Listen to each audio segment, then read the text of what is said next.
Okay, so this is my second go at responding to this video, which I still haven't fully finished listening to. I'm at 1 hour and 15 minutes basically, so it's like over two-thirds. Maybe it's three-quarters, close to three-quarters. Okay, I mean I can see more what is being sketched out here. So I just want to say that like my first 1 hour and 20 minute recording that I made in response to the first third of this video, I think was kind of on the money, but it's worth wading into, I guess, some of the more particular details of what was being discussed. So, I mean, I almost think John Vervaeke is. I mean, he is in the realm of psychology, and it seems that he's sort of. I think he's overlooking his own field. You know, like I mean, the thing that he's dancing around, which I'm surprised he hasn't articulated in this sense, is that yeah, you need a deep theory of mind, and trying to ground a deep theory of mind into a kind of functional philosophical framework is fundamentally, I don't even know. Like, I mean, that's an unknown. That's a whole set of unknown unknowns in terms of facile sort of self. In some sense, sorry, this conforms with a point that I wanted to make about something that Sam brought up, which was talking about some Calvinist that was arguing against. He makes a decent point, but then he kind of undercuts the Dutch Calvinists by not making the point as perhaps well as it might have been articulated, but around the point of that he, instead of getting into almost the Neoplatonic prepositional kind of straightening out of all these snakes, he just sort of makes these general points about things being properly basic. And I actually think that, although perhaps I can agree that things can always be improved in terms of their articulation, I think that there is that general theme about things being properly basic is actually right on the money. That is actually the general resolution, but it's sort of you have to ground that within some kind of psychological medium or some kind of psychological model or structure. And essentially, the thing that is most basic, I think, within psychology is something like integrity. You have to have a model of what true character looks like in the embodied sense, which is let's say, the mixed up medium in which we have to confront these things, which is in a subjective embodied form as an incarnated life, as it were. Now, this also then, taking a step back from this and talking, so we need a deep theory of mind, and okay, let me just step back from what I was take two steps back and say, so this whole thing about we need to explain function in terms of some kind of universal intelligibility model or something like that, which I think the general answer to that is a deep theory of mind. But it's a deep theory of mind in which you really have to have a particular solution in some kind of subjective embodied sense. And on the most basic way to describe that, you have to describe properly basic concepts in a slightly mystified way, and you have to use concepts like God.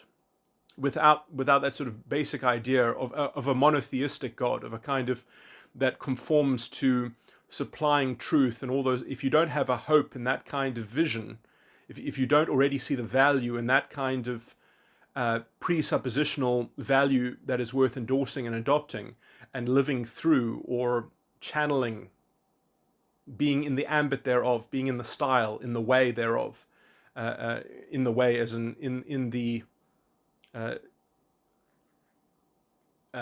in the image of that model, in the image of that light of that the mind can consciously give grammatical a form to, that one can conceive that one is in the image thereof, which would be a model of understanding self, or at least the immaterial components of self.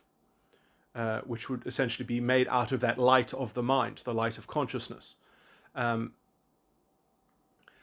so, like, those are sort of basically proper, I think, sort of starting phenomenological building blocks in order to have something that can even hope to have a kind of coherence about its own, the structure of its own schema, or the architecture of its own schema, or at least awareness of the. Because you see, it's weird. You know, how do you want to describe it? You want to call it a discovery of something that was already innate, you know. So it's like you know, like, it is a little bit awkward because you can't frame it as an external objective sort of dogmatic stricture.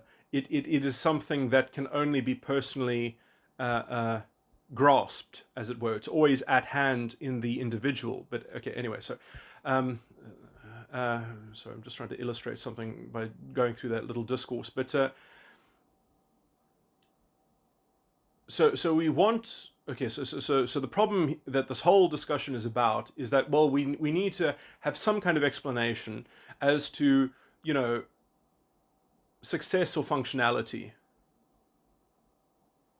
In some of the vague language of, I don't mean this in a pejorative way, that Paul described it as how the stack holds itself together. Now, that is an unknowable question. You can't know how the stack holds itself together.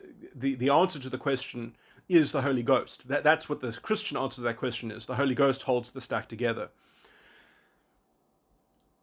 But there is another way in which you can kind of approach that kind of subject matter, but it's not the same subject matter, which is that you have to first have the particular subjective specific solution to the problem, which is what I spent an hour and 20 minutes basically pontificating about, the sacred secret, choosing your own values, those sorts of things that I also just try to give a little demonstration of in the thing that I just illustrated about, you know, how you describe something after you have to approach it yourself, and it's a discovery and it's also innate, you know. So it's a little bit paradoxical if you want to try to condense it into an idolatry of a language stricture, as an external bulletin rather than an internal experience that one has already personally approached within one's own understanding, and therefore it's a structure of understanding. It's not a structure of dogma or orthodoxy. It's properly owned by the agent that is freely engaging in this schema, in this understanding, operating it consciously, and therefore with eyes open and with full responsibility. In some sense, that is what they're lending it, the structure. They're lending it their ownership to be accountable for operating it. So, you know, the mind, the word itself, is the thing that burdens all the blame in the contents of the word, and the source of the word is the source of all accountability. It is the source of all authority, or at least embodied, articulated. Anyway, so, you know, the word is one of the parts of the Trinity. Anyway,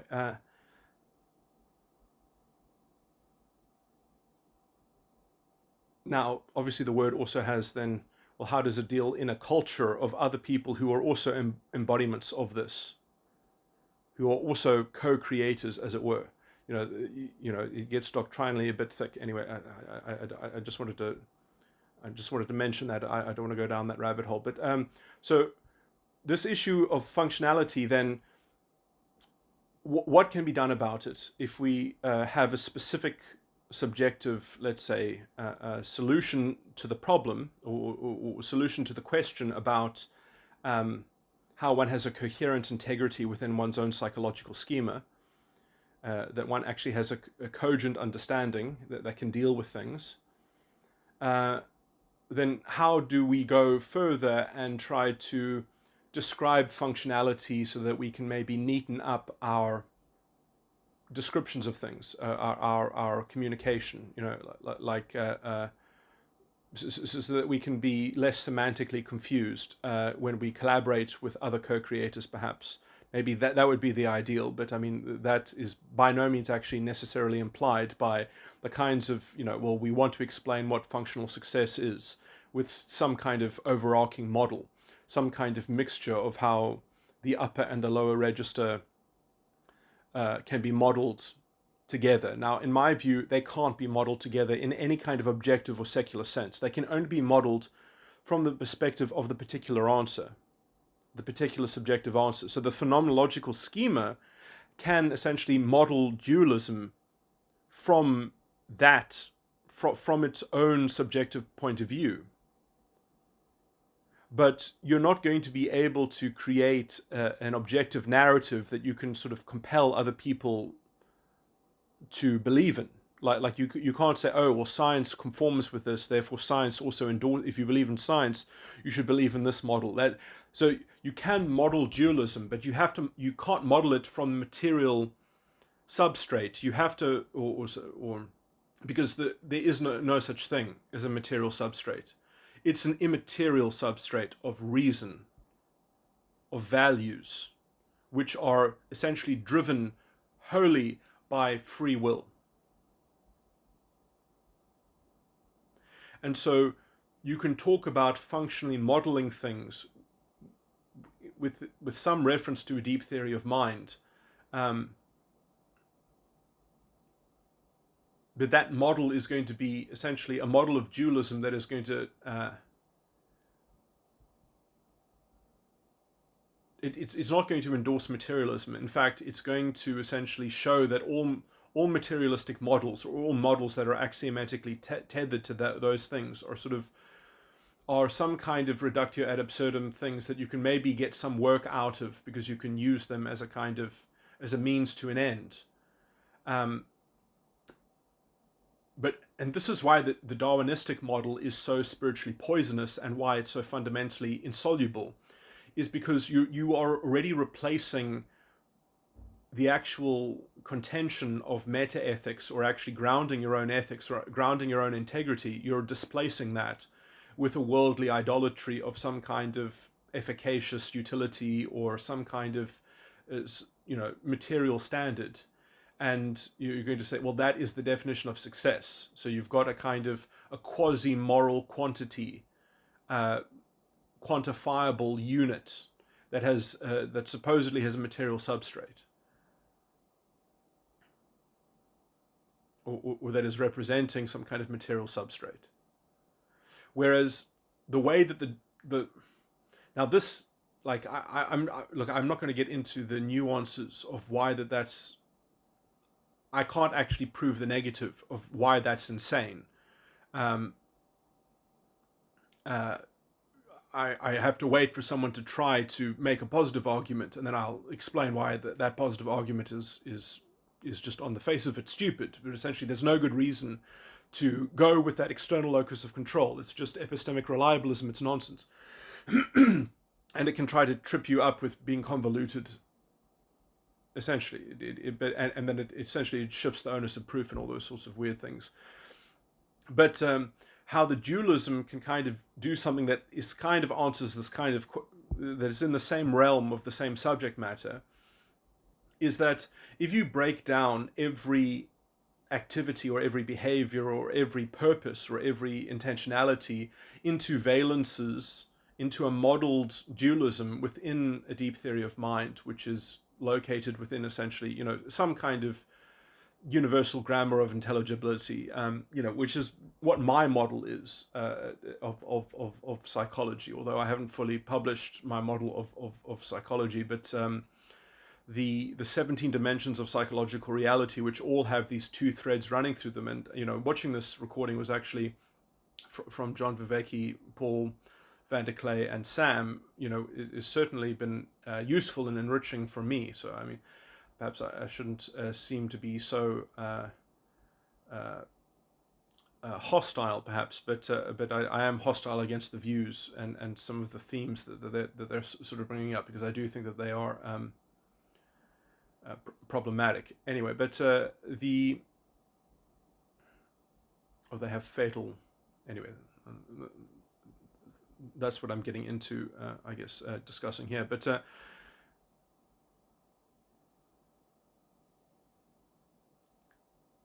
Sorry, I've just lost my thread. What was I going to say? On the topic of what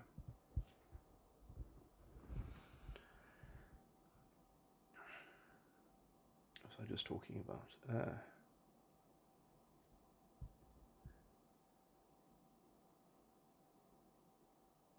The dualism that gets into describing the functionality of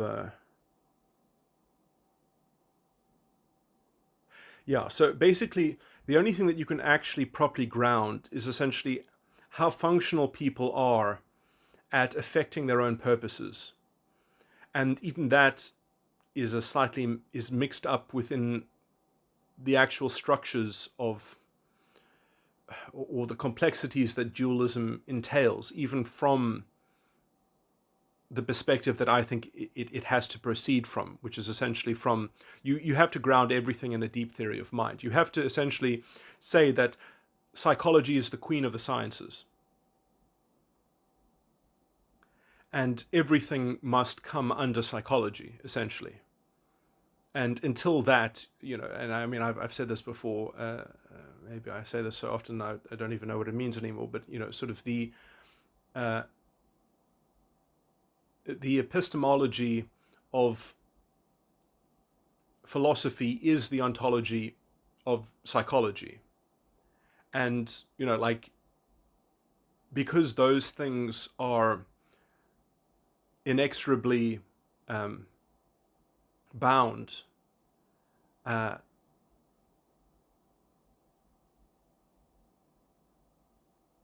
that means that, these things are only discoverable phenomenologically.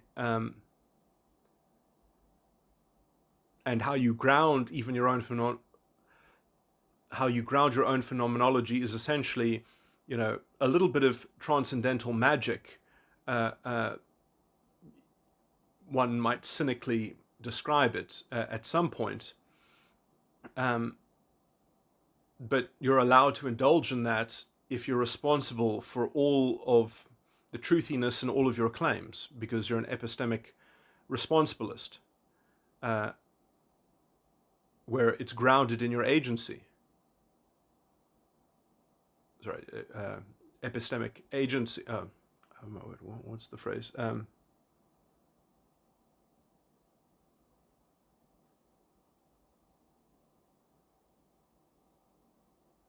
Epistemic responsibilism.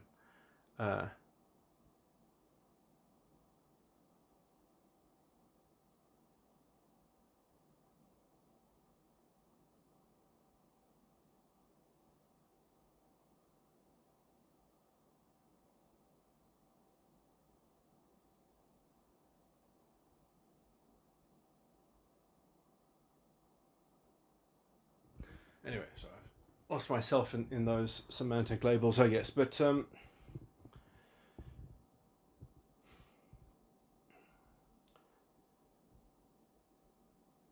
basically, you do have to ground things within a kind of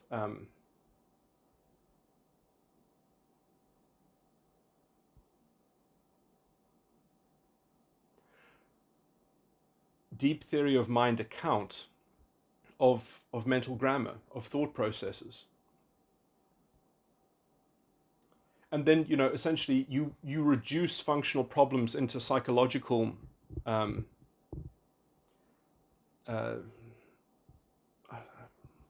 don't want to be too broad, descriptive mass, essentially, which can have multiple things involved in them, depending on all the different structures of what's going on inside, because it's not just like it's simple, that there are multiple sort of things going on.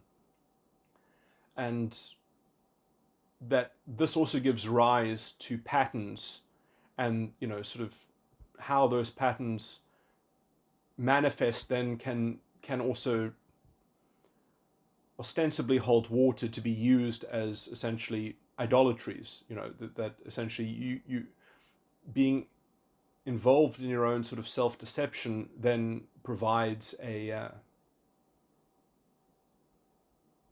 further impetus to double down on that, and to kind of codify that self-deception into an ideological or cultural or behavioral, habitual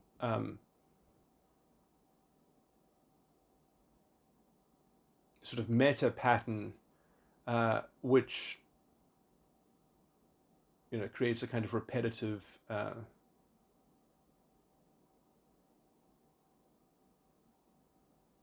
so, so there are multiple things afoot. It's not just sort of self-deception, but then there's also, you can craft blinders to place on yourself after the self-deception as well. And I do think that essentially the problem with this argument, and why I find it a little bit toxic, or why it has some of these fatal issues in it, is because as soon as you kind of remove the actual search for God, and because you've sort of you don't understand doctrine or the necessity of doctrine, or your doctrine has already been corrupted to the point at which you've already sort of let in the devil. You're talking about accessorizing the blinders, and you're not capable of even attending to the primary self-deception. And the idea that you're going to sort of reformulate the rose-colored spectacles into eventually being the aid in solving for the underlying problem. Anyway, I mean, maybe I'm being slightly too harsh in saying that, and saying that this is everything that's going on in this discussion. I mean, I do think that the idea that it would be useful to have some description or some model of the functional medium, roughly speaking, yes, there is a lack of knowledge. There is a need for some kind of knowledge that roughly fills in that pertains to that field of subject, but how it has been framed, I think, is you're already in left field, if that's the correct idiom. You're already I think you've already locked yourselves into a bit of a troubling or a dangerous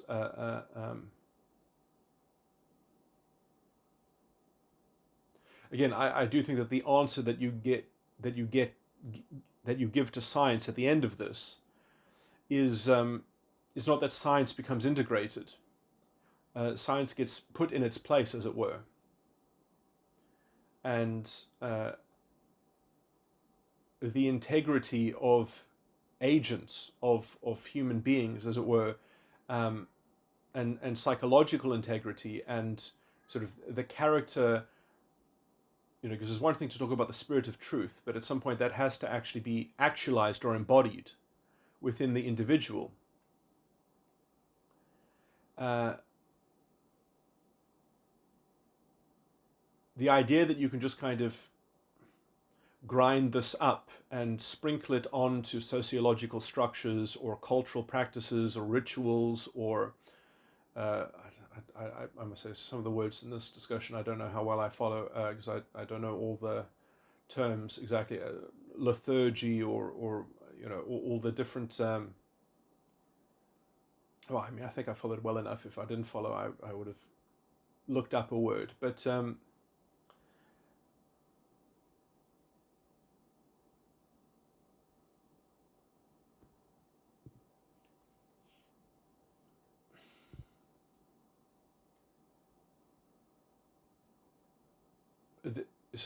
anyway, I'm just trying to circle back to the idea, and maybe there's a more technical way of getting into this, but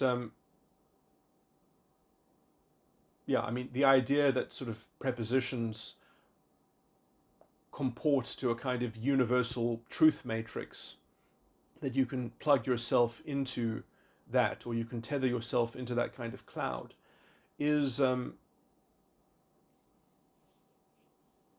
already, to steal a phrase from Jordan Peterson, which I often steal without giving credit, is to be a kind of disembodied abstraction. And,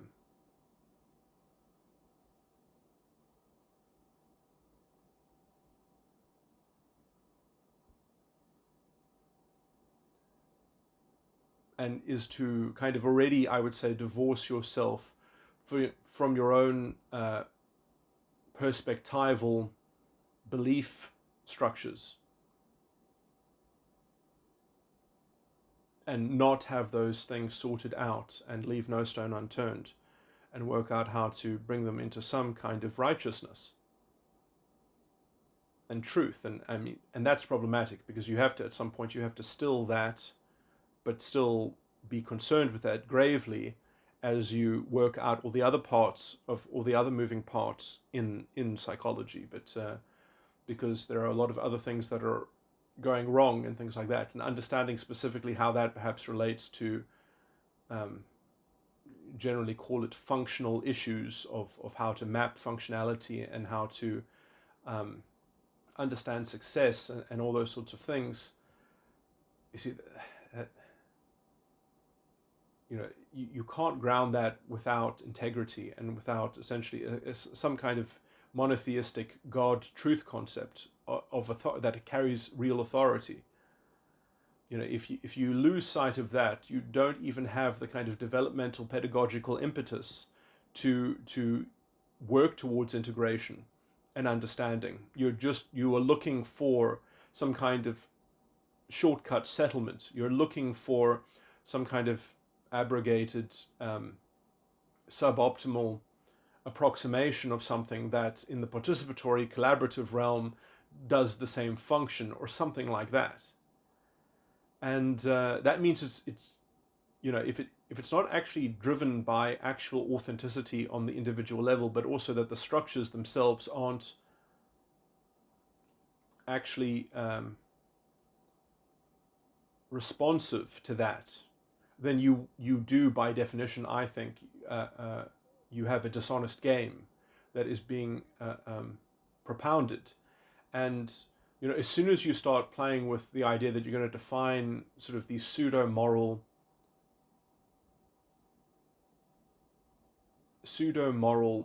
concepts like success,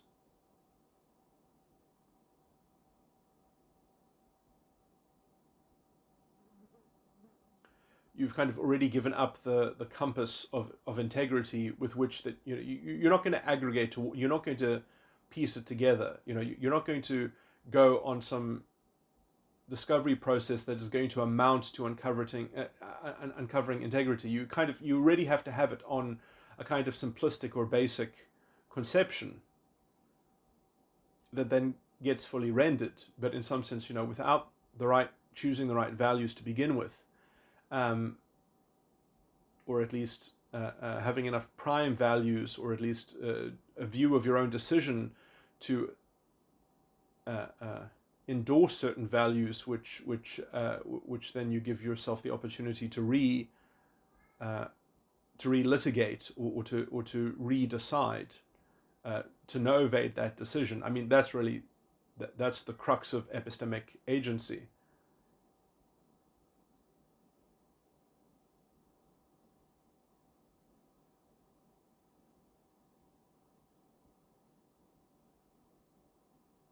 That you really do have the truth in your hands for yourself to corrupt, essentially.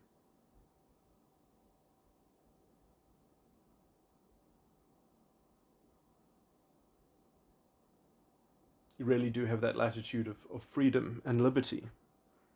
One can argue that you are diminishing your own liberty by not endorsing reason and essentially leaving no stone unturned, by loving the darkness, by not looking, by closing your eyes.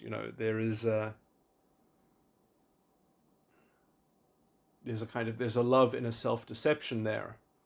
But will you give yourself the view to look at that yourself? I mean, I wonder.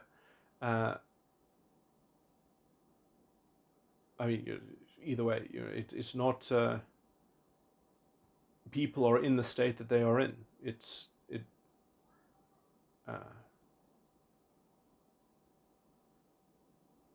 their responsibility. The condition that the word is in, filtered in their mind through their lack of understanding, or their bad understanding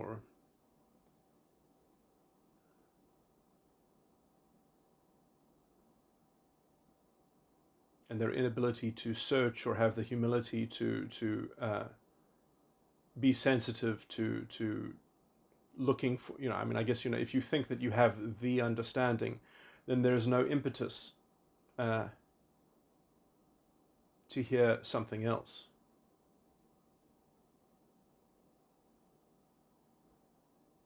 It says first seek the kingdom. Never actually says to stop seeking. So, I mean, I do think that this is part of sort of the Elijah firewall that I go into talking about. But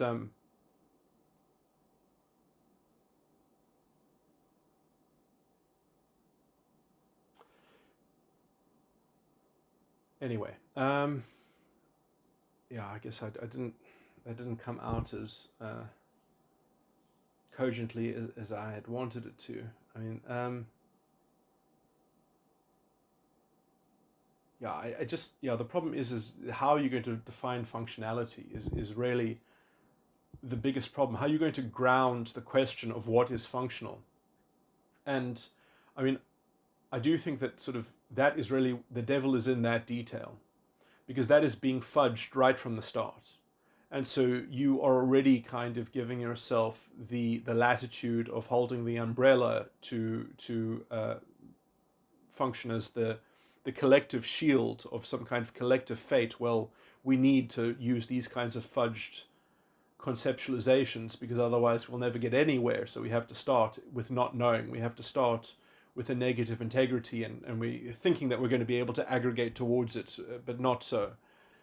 And this was even known in spiritual alchemy, or the traditions of Hermeticism, which probably also had their connection with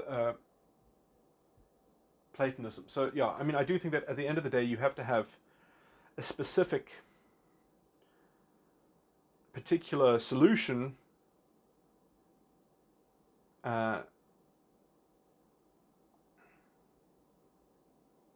which can at least work as a template of integrity that is at least capable of self-refining.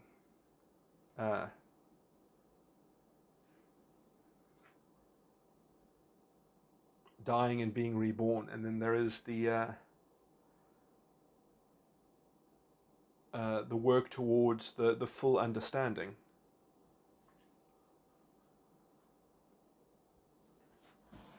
Anyway. But yeah, and I do think that when there's a lack of a commitment to those sorts of processes, then there's a fundamental there's already a kind of commitment to a kind of self-deception or dishonesty for some kind of trade-off in some kind of materialism. So really, you let in any kind of material obsession or any kind of material hold over the mind, and then the whole thing is leavened. The whole thing is corrupted. And I don't see a sensitivity to that, perhaps, in the danger of just the words themselves, functionality. But okay, so moving from those concerns, I mean, I can start talking about my model. But I mean, this has been very useful for me to listen to, because it helps me conceptualize my model, because I think that the two threads within my 17 dimensions of psychological reality, the green thread is probably, I must say, maybe I must get the definitions first, but the green, I think, is emanation, and the red thread is emergence, assuming that emergence is the thing that you do, and emanating is almost the ideal form, sort of framework. I mean, I always associated the green with the Holy Ghost and the red with the Word. But anyway,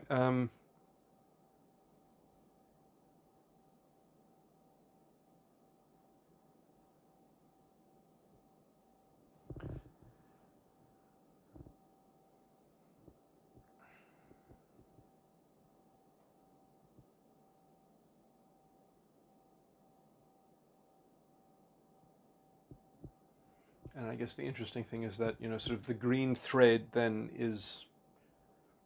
gives you a category of how the Holy Ghost can be conceptualized in this particular subdomain of a purpose, but it's like it doesn't. You can't use it to. I mean, you can use it to hypothetically try to emulate what that perspective would look like, but that's going to be problematic to do that. I mean, I actually think that sort of emanating, trying to think about emanating in terms of actual description is something like a sin. But anyway, let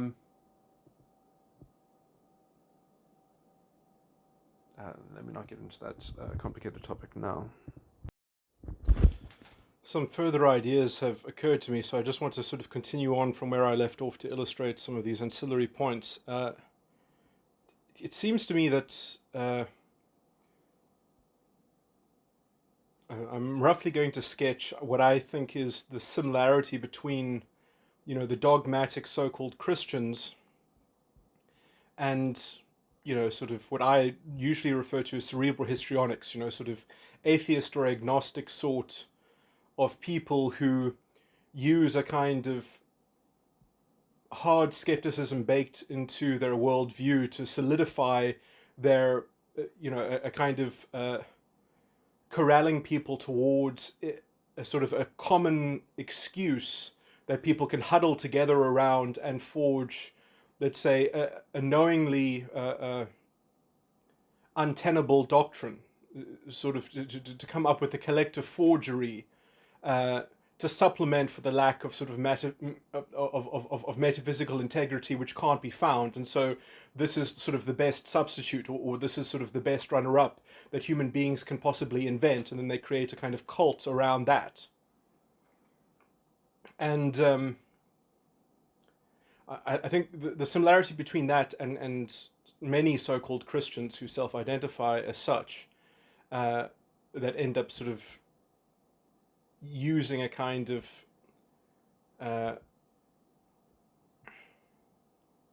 some kind of lowest common denominator sympathy plea as for why their structure of ideology or belief or fatalism or determinism, some version of some god of the world, some idolatry that they just label as the true God, is essentially that they've correctly designated and are correctly referencing all the same thing, where they're just huddling under the same sort of umbrella of protection. It's just another dominion, it's just another worldly argument among others vying for dominance. But is that because essentially the truth of the matter in phenomenological terms meant that you already had to kind of phenomenologically have the solution to the entire problem, but then you had to epistemologically construct it independently of that as best you can, using reason, essentially, taking it seriously and trying to build it as best you can with actual grounding in reason, which essentially ends up becoming, sort of the existential, kind of absurdism kind of paradox, which is, you have to become a full-blown nihilist, a complete nihilist, and then actually understand that you are endorsing your own axiomatic values. You are freely doing that. And you are choosing to do so in your own liberty. And then and that is how you kind of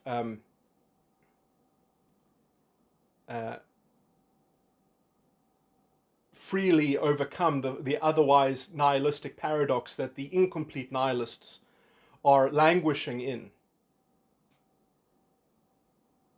Because they just won't comport the agency to move forward through that developmental obstacle. And so that epistemology, at the same time, post hoc, essentially gives you an ontological view of your a priori, because having done that travailed that mighty task courageously, without already being given a taste of the reward, as it were, but taking it on faith, the promise of the already original phenomenological inkling but living up to that in the fullest possible, without skimping on something like properly basic views about these things, and not indulging into a kind of self-deception and paradoxes of skepticism, leveraging sort of weak rationalized forgeries that end up just becoming counterfeits or idolatries, or just just other disguises of loving the darkness. But so essentially, once you actually do the work of grounding your own epistemology, then you see afterwards that it is ontologically sound with the structure of your initial phenomenological impetus and outlook and teleological view, as it were. And so, it's faith confirming the original hope, and obviously hope, in my view, has a lot to do with the quality of discerning, and it also has a lot to do with fundamentally the gift of the apostle. And this is, the gift, all the gifts, because they are spiritual, they operate within us and around us, that in terms of that they can be discerned, and they can be emulated internally, because because they're all located within. It's all ontologically within, as it were, but sadly you also have to travail the epistemological construction of that fully before you can sort of reap in the reward of making the post hoc or the post hoc identification that the epistemology confirms an original rubric that you could see the phenomenological outlook was presuppositionally tethered to or hoping on or believing on in one's hope, or through the articulation or expression of a good hope. And all of these things are obviously amenable to potentially being upgraded, because we're not in a solipsistic game, as it were, that you can see, oh, someone perhaps has a better hope. I thought that this was a good hope, perhaps, and this is a different one. And, you're somewhat, you could argue that, well, until you have the full view of the ontological thing, which sort of confirms the whole thing, that if you're not given that at the beginning, that you're operating in the dark.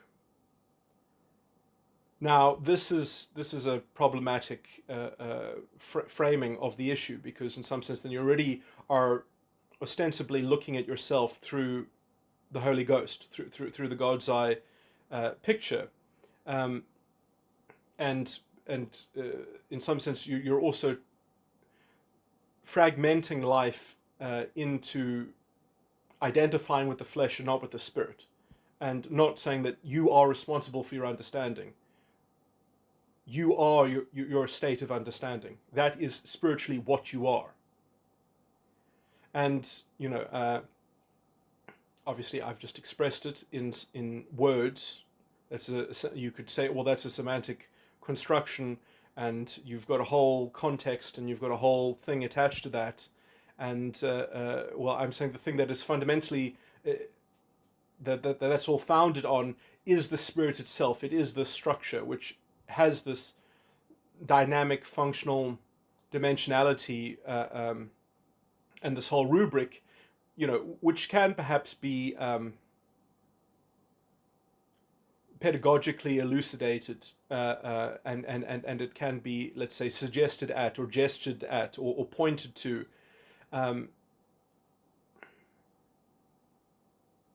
in ways that can potentially corral people to choose a path that actually seeks some kind of self-coherence or some deeper fidelity to some kind of intrinsic promise of fulfillment in terms of integrity, which is, I'm trying to say that integrity essentially is which is really the flip side of referring to the need for salvation. Um, so I mean, I guess, you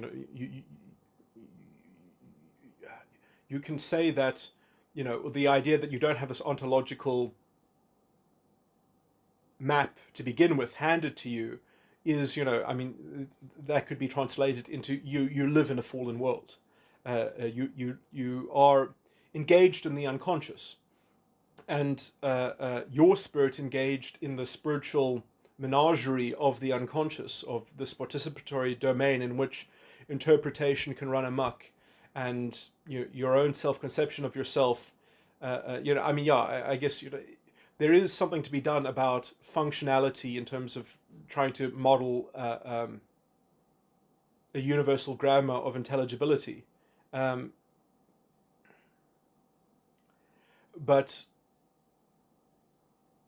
again, it's going to be much closer to a religion and much closer to a kind of, even you could say, a more robustly or rigorously laid out model of something that I would say is pretty much exactly the same as the Christian, or it will comport with the themes and the structure of the Christian doctrine.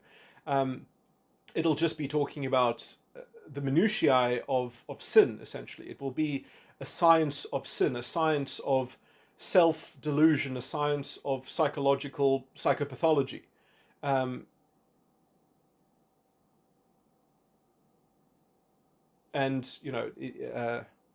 in some sense, the commentary that it's going to have in terms of integrating, let's say, science and physics, is that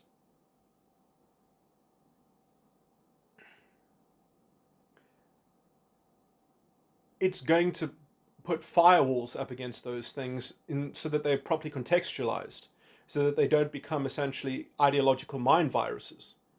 And that they're going to be sort of properly used as the kind of techne that they are.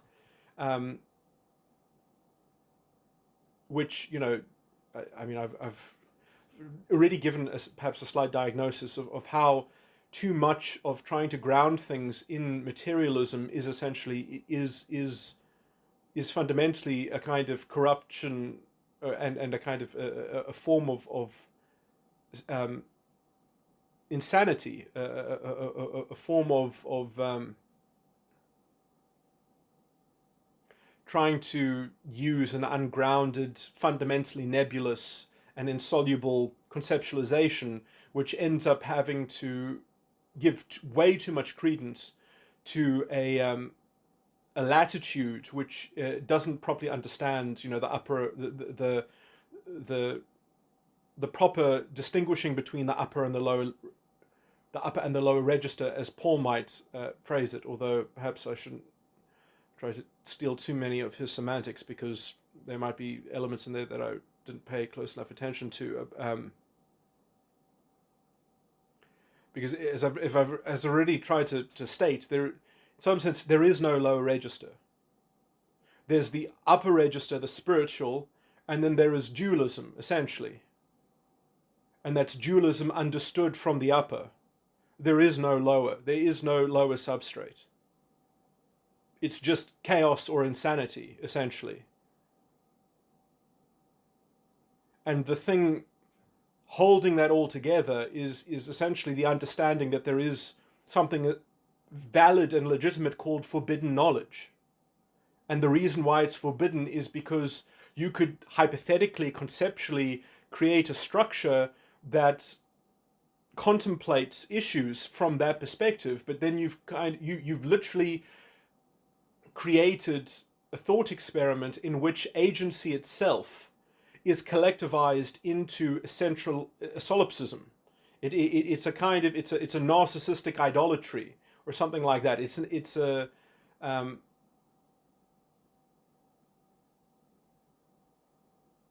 which, these things can only be fully explicated in a deep psychological model, which I do have a deep psychological model, but that's not exactly what this recording is about.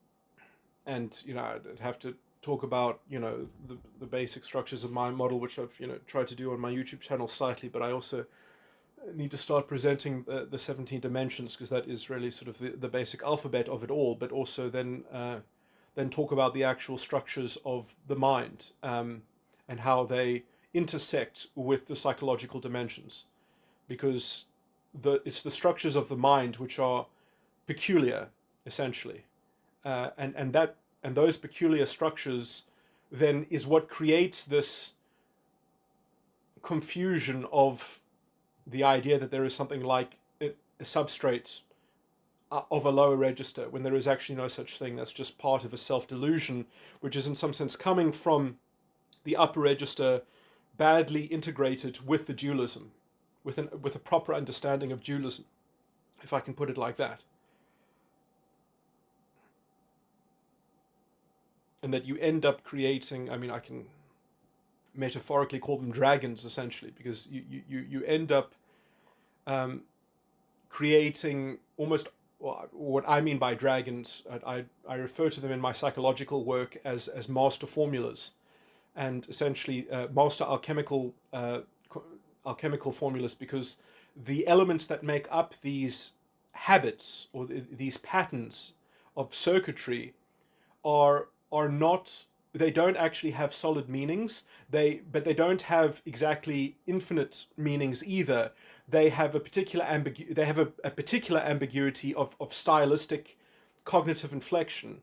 And so that's why we have we have tropes of folly, and we have tropes of sort of self-deception.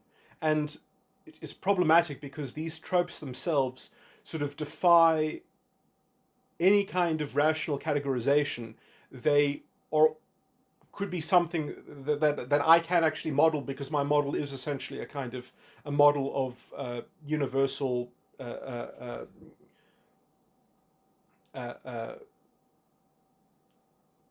cognitive grammar that describes intelligibility, but or all the faculties and elements and components that make up, or at least that are needed in order to in order to model all the functions, is model all the functions within dualism, essentially. Uh,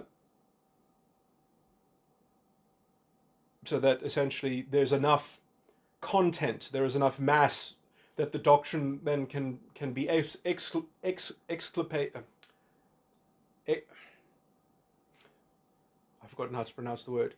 Explicated onto or about. So anyway, I mean that's my exercise. I mean, I guess I really have to thank God for John, because if I didn't have people making this, and Paul van der Klee and Sam, if I didn't have these people making this kind of content, then at least I would be bereft of the inspiration to continue to try to make my work intelligible to other people, in its state of constant progress. But it's my theoretical structures, I would say, are the architecture of them are mostly done, but it's by no means complete. But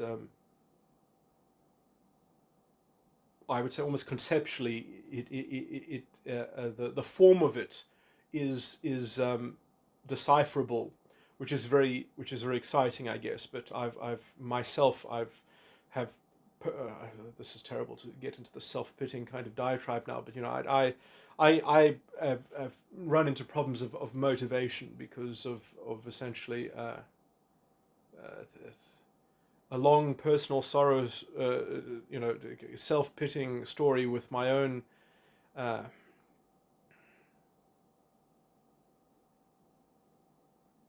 it's probably baggage from the kind of false ego complex that I developed in order to do this research, but also the somewhat also the necessity of the, or at least the design parameters that I ran with in terms of how I designed my investigation and research into this project to be as meticulous and thorough as possible, but or using myself as a bit of a guinea pig, but and consciously so, and you know, when you consciously devise a false ego complex so that you can deconstruct it, so that you can learn, so you can be sure that you know everything about it inside and out. The problem is that the construction of your own false ego complex is slightly paradoxical, and so I have some metaphysical rubbish, I guess, that happens in the form of this strange surrealism or self-pitying. I mean, I have all these strange beliefs, which I believe. I mean, you see, I, I hate how I have to poison my own language with my own self-doubt, because I have these memories, these very clear memories of exchanges and interactions that I've had with people, but I can't admit them publicly because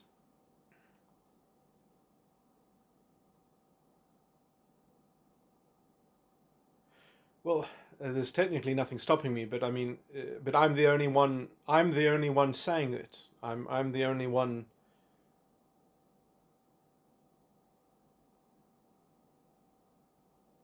I guess I'm embarrassed about that. But I mean, I guess the lack of uh, agreement or reflection upon my own. I mean, you could call it the lack of validation, or the lack of collaboration, or the lack of affinity or support, or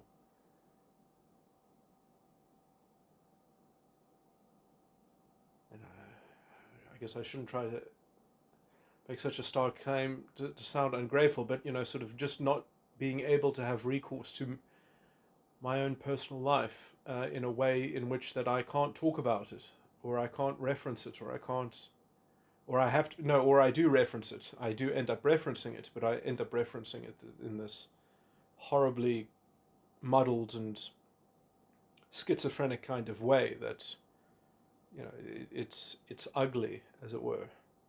But I mean, I do also see it as necessary. So there's this never-ending paradox. Anyway, and this is itself anyway. This is also probably a tangle that I'm going to have to confront at some point. But there are asymmetries between different false ego complexes, because I do think some false ego complexes are, there are lots of different false ego complexes in terms of metatype, and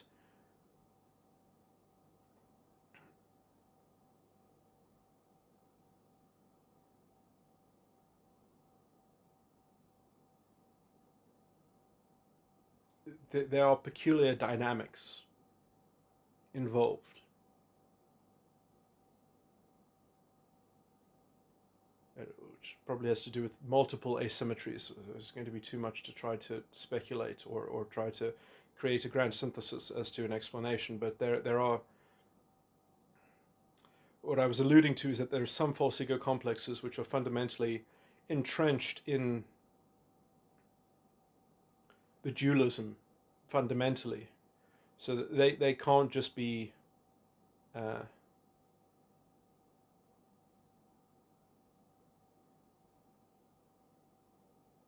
unilaterally disentangled from, as it were.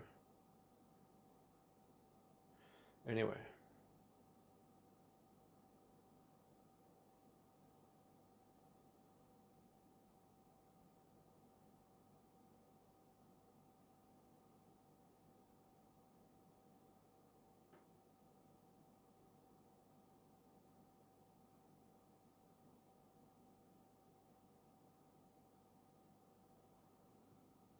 It's an interesting point. This just occurred to me anyway. I should save this for one of my purely psychological recordings and ramblings. Anyway, that's enough of this topic.